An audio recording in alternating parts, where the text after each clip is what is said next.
150, chén cơm 20, 150. Tô 3 cái 135, 3 cái 100 mấy chị ơi. Dĩa 35 ngàn cái, 3 cái 100 ngàn, đẹp ơi là đẹp mấy chị. 150, chén cơm 20, 150. Tô 3 cái 135, 3 cái 100 mấy chị ơi. Dĩa 35 ngàn cái, 3 cái 100 ngàn, đẹp ơi là đẹp mấy chị.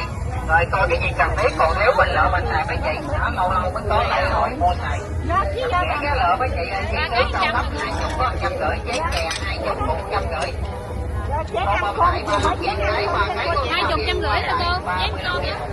Cái có 150.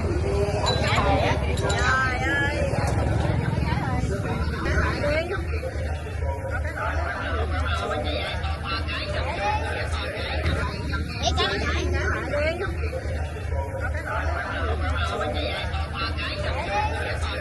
150, chén cơm 20, 150.